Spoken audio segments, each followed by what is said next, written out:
প্রিয় শিক্ষার্থী, 16 নম্বর ক্লাসে তোমাদের স্বাগত জানাচ্ছি। যদিও পূর্ববর্তী দুইটা ক্লাস যথেষ্ট বড় হয়েছে, কারণ আমি মূলত ওই ক্লাসগুলোতে চেষ্টা করেছি তোমাদের সঠিক দিক নির্দেশনা দেওয়ার। যে না, একটা কোশ্চেন বা আমি একটা ট্রানজেকশন এখানে দিয়েছি, সেটা আসলে বিভিন্নভাবে যে মডিফাই হতে পারে, তোমাদের যে বিভিন্ন দিক বিবেচনা করে পড়াশোনা একটু করতে হবে, বা একজন টিচার যে বিভিন্ন ভাবে কোশ্চেন করতে পারে, এগুলো মূলত আমি আলোকপাত করার চেষ্টা করছি। আর মূলত এইভাবেই কোশ্চেন করা হয়, বা আমরা এইভাবে এক্সপার্টরা কোশ্চেন করি। তো 15 নম্বর ক্লাসে তোমাদের এই কোশ্চেনটা আমি সলভ করাইতেছিলাম যে ধারে বিজ্ঞাপনের টাকা নগদে পরিশোধ করা হলো 400 টাকা। এবং আমি তোমাদের বললাম এই ট্রানজেকশনটা তোমরা ম্যাক্সিমাম জনে ভুল করবা। এখন কিভাবে ভুল করবা জানো? তোমরা এখানে জাবেদা আসলে এভাবে দিবা যে আমাদের এখানে হচ্ছে আহ নগদ টাকা চলে গেছে, এ কারণে নগদান হিসাব ক্রেডিট। এটা তো সবাই পারবা, যেহেতু নগদে টাকা পরিশোধ করা হয়েছে, নগদ টাকা ক্রেডিট। কিন্তু আসলে তোমরা ডেবিট কি করবা, এইটাই হলো আমার কোশ্চেন। তো তোমরা ম্যাক্সিমাম জনেই এই প্রশ্নটা ডেবিট করে দিবা বিজ্ঞাপন। ম্যাক্সিমাম জনে এই কোশ্চেনটা ডেবিট কি করবা, বিজ্ঞাপন করবা, যেটা ভুল। এইটা কিন্তু ভুল।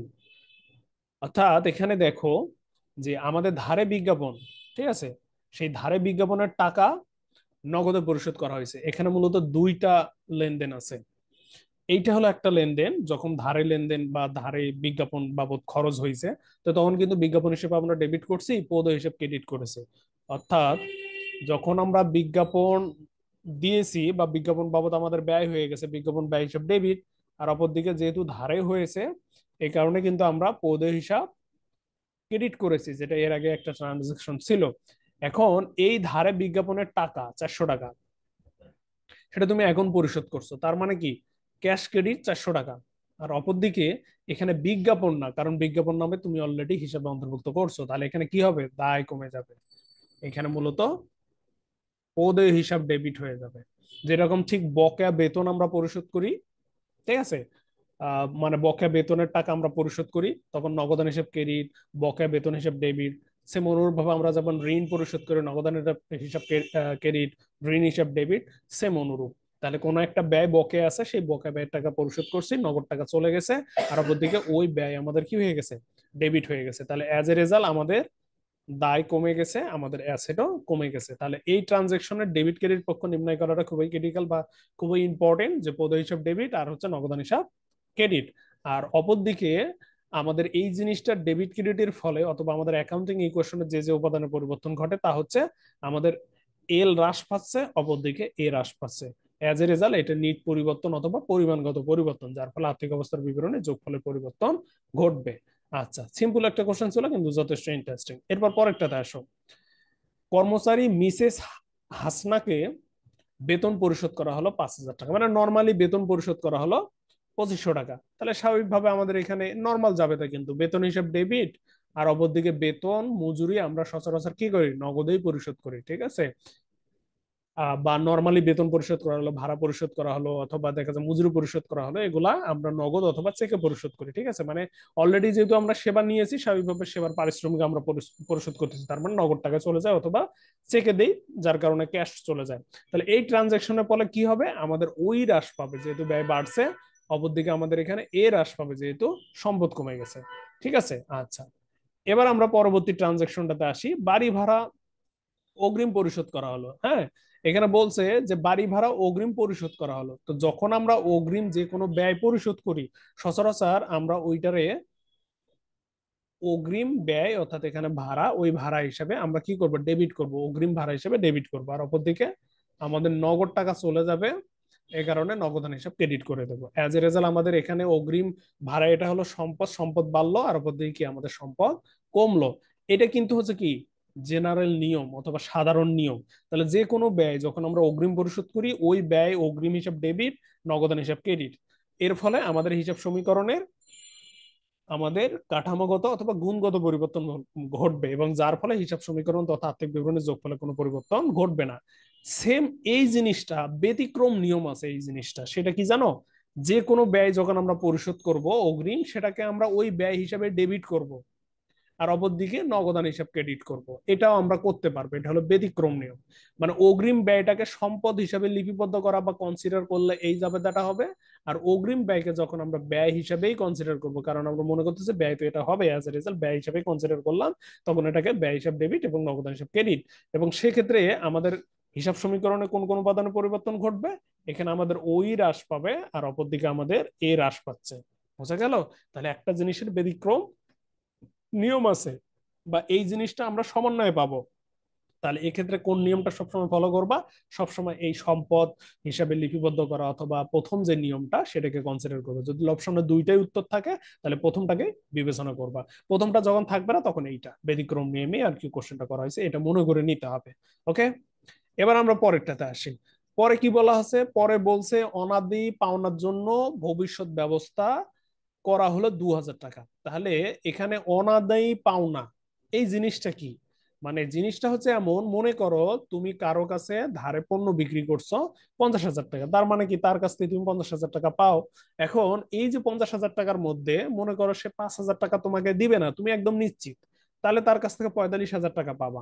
তাহলে এই যে 5,000 টাকা তুমি পাবা না, এটাকে মূলত বলা হচ্ছে কুঋণ অথবা অনাদায়ী পাওনা। যে পাওনাটা আদায় হবে না সেটাকে আমরা অনাদায়ী পাওনা বলবো। এখন এই 45,000-এর ভিতর থেকে তুমি আবারও মনে করতেছো হয়তোবা আরো 2,000 টাকা সে দিবে না যখন পরিশোধ করবে, তাহলে সেক্ষেত্রে তার কাছ থেকে আমি কত টাকা পাবো? 43,000 টাকা পাবো। এটা হলো নিট আদায়যোগ্য মূল্য।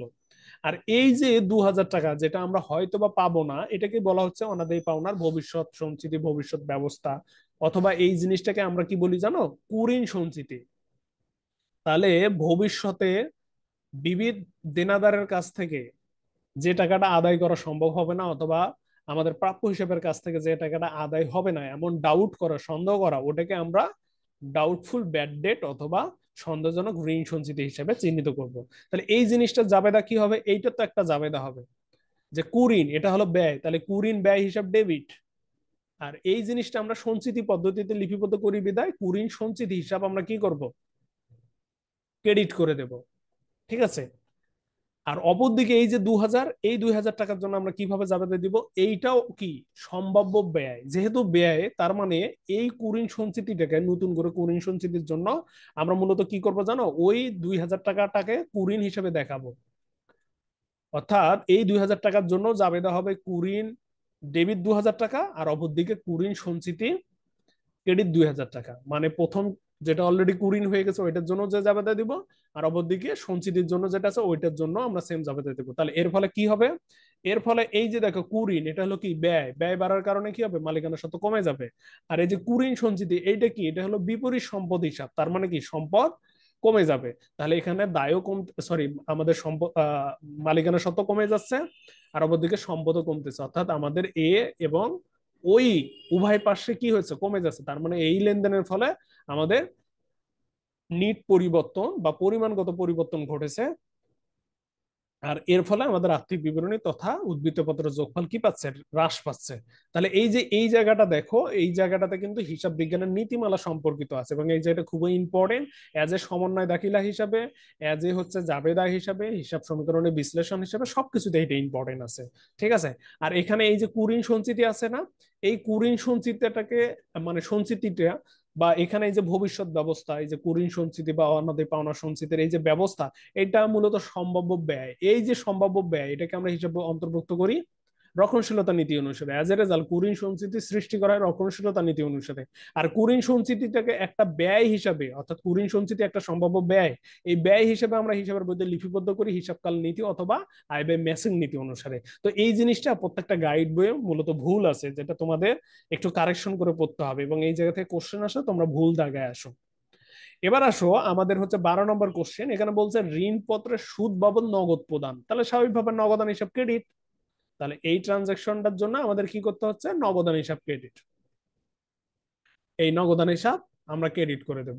আর অপরদিকে ঋণপত্রের সুদ, ঋণপত্রের সুদ কি? ব্যয়, এই কারণে সুদ ব্যয় হিসাব অথবা ঋণপত্রের সুদ ব্যয় হিসাব আমরা এখানে কি করব? ডেবিট করে দেবো। অ্যাজ এ রেজাল্ট আমাদের এখানে ওই হ্রাস পাচ্ছে, আর অপরদিকে আমাদের এখানে এ হ্রাস পাচ্ছে। ঠিক আছে? এভাবে মাথায় রাখতে হবে। পরে আসো 13 নম্বর কোশ্চেন। এখানে বলছে যতীন নিকট হতে ধারে সরঞ্জাম কোরআন, যেটা একদম 1 নম্বরের মতো। তাহলে যতীন নিকট থেকে যখন ধারে সরঞ্জাম ক্রয় করছে, সরঞ্জাম বলতে অফিস সরঞ্জাম হিসাব ডেবিট, আর অপরদিকে ধারে যেহেতু করছে তার মানে কি পদেয় হিসাব এখানে হলো ক্রেডিট। ঠিক আছে, একই আর কি রিপিট হয়ে যাচ্ছে এমন টাইপের।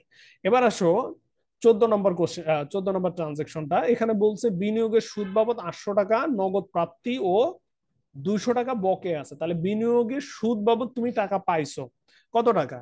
এই যে নগদ পাইছো, এই কারণে নগদান হিসাব ডেবিট, কত টাকা? 800 টাকা। আর অপরদিকে বকে আছে, তাহলে ওটাই হচ্ছে কি বকেয়া অথবা প্রাপ্য বিনিয়োগের সুদ। যেহেতু আমরা পাবো এই কারণে ওটা সম্পদ, এই কারণে ডেবিট, কত টাকা? 200 টাকা। এটা কেন? কারণ আমাদের বিনিয়োগ করা বাবদ আয় হয়েছে, এই কারণে বিনিয়োগের সুদ আয় হিসাব ক্রেডিট করে দিতে হবে আমাদের কত? 1000 টাকা। তাহলে এই যে ট্রানজেকশনটা, এই ট্রানজেকশনের ফলে আমাদের দেখো এ বাড়ছে, এরপর আবার হলো এ বাড়ছে প্রাপ্য বিনিয়োগের সুদ বাবদ, আবার অপরদিকে এখানে আয় বাড়ার কারণে ওই বেড়ে গেছে। তার মানে এটা এমন একটা ট্রানজেকশন যে ট্রানজেকশনের ফলে আমাদের হচ্ছে এখানে সম্পদ অপরদিকে মালিকানা সত্ত্ব উভয় দিকে 1000 টাকা বেড়ে গেছে। ঠিক আছে, এরপর আসো মোস্ট ইম্পর্টেন্ট কিছু ট্রানজেকশন আছে, উপরের গুলো সহজ, যারা একটু নর্মাল স্টুডেন্ট তারা উপরের গুলো পারার কথা এই পর্যন্ত, এই কারণে আমি এভাবে বুঝাই দিলাম। এবার মোস্ট ইম্পর্টেন্ট একটা জায়গায় আসি, সেটা হচ্ছে এই পরের গুলো, এগুলো এখন অ্যাডভান্স লেভেলের। এখানে দেখো আদায়ের জন্য জমাকৃত বিল প্রত্যাখ্যাত হয়ে গেছে 5000 টাকা। দেখো আমরা আদায়ের জন্য যে কোনো বিল কোথায় জমা দেই? ব্যাংকে জমা দেই। ঠিক আছে, তাহলে যখন আদায়ের জন্য কোনো বিল ব্যাংকে জমা দেই তখন জাবেদা কি হয়, এইটা আগে মাথায় রাখো। তাহলে যে কোনো বিল যখন আমরা আদায়ের জন্য ব্যাংকে জমা দেই তখন ব্যাংক হিসাব ডেবিট করে দেই। ঠিক আছে, ব্যাংক হিসাব ডেবিট করে দেয়। আর অপরদিকে ওই যে বিলটা ওটার নাম কি? প্রাপ্য বিল।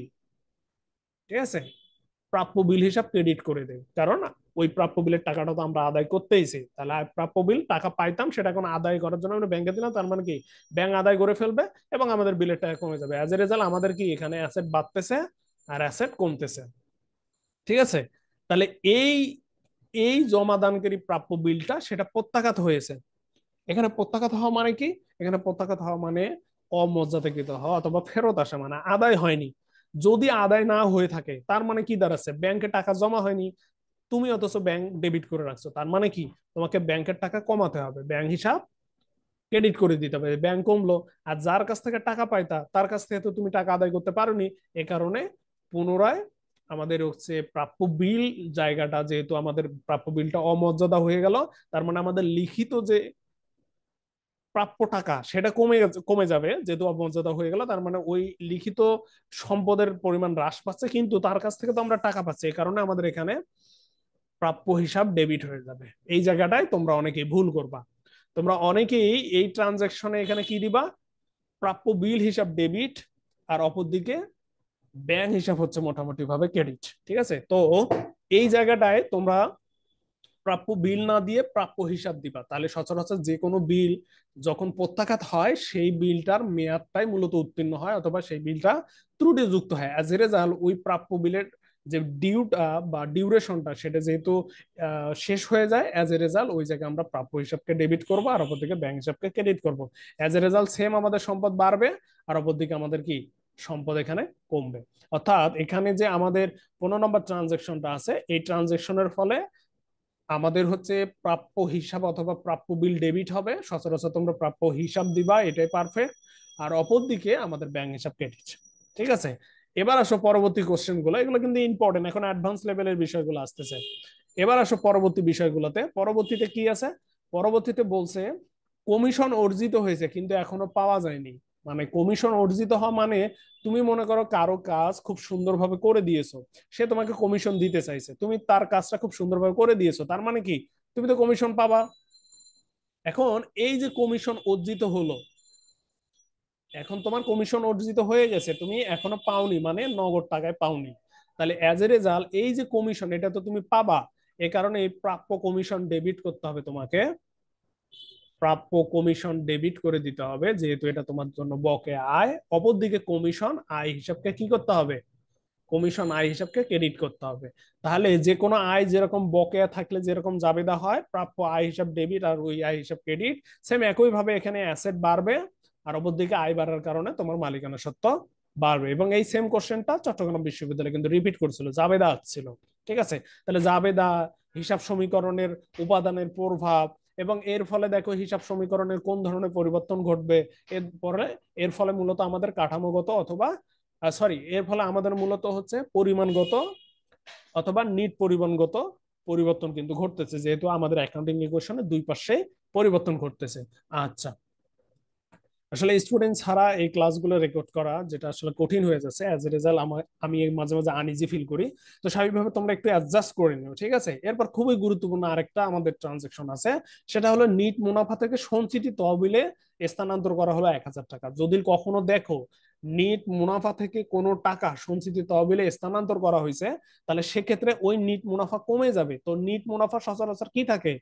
ক্রেডিট থাকে। তাহলে সেই নিট মুনাফা যদি কমে যায়, তাহলে সেই নিট মুনাফা আমরা কি করব? নিট মুনাফাকে ডেবিট করে দেবো। আর অপরদিকে যেখানে টাকাটা যাবে, যে সঞ্চিতি তহবিলে টাকাটা যাবে, সেই সঞ্চিতি হিসাব আমরা কি করব? ক্রেডিট করে দেব। এবং এর ফলে কি ঘটবে? এর ফলে মূলত নিট মুনাফা মালিকানা সত্ত্বের উপাদান, সেটা ডেবিট হওয়া মানে মালিকানা সত্ত্ব কমে গেল। আর অপরদিকে সাধারণ সঞ্চিতি, এটা মনে মালিকানা সত্ত্বের উপাদান, এটা ক্রেডিট হওয়া মানে মালিকানা সত্ত্ব বেড়ে গেল। তাহলে দেখো ইন্টারেস্টিং একটা লেনদেন, যে লেনদেনের ফলে মালিকানা সত্ত্ব হ্রাস পায় এবং মালিকানা সত্ত্ব বৃদ্ধি পায়। খুবই ইম্পর্টেন্ট একটা কোশ্চেন। তাহলে এই এমন লেনদেন, এটাকেই মূলত বলা হচ্ছে কাঠামোগত অথবা গুণগত পরিবর্তনের লেনদেন, যার ফলে আর্থিক অবস্থার বিবরণী তথা উদ্ধৃতপত্রের যোগফলের কোনো পরিবর্তন ঘটবে না। ঠিক আছে, তো আমরা পরবর্তী ক্লাসে বাকি যে কোশ্চেন গুলো আছে সেগুলো নিয়ে আলোচনা করবো। আশা করবো তোমরা কোঅপারেশন করবা। ক্লাসগুলো যদি ভালো লাগে অবশ্যই কমেন্টস করবা এবং বন্ধুদের সঙ্গে শেয়ার করবা। আর টিউটোরিয়াল সিরিজ সংগ্রহ করার জন্য দ্রুত আমাদের সঙ্গে যোগাযোগ করো। সে পর্যন্ত ভালো থাকবা, সুস্থ থাকবা। আল্লাহ হাফেজ।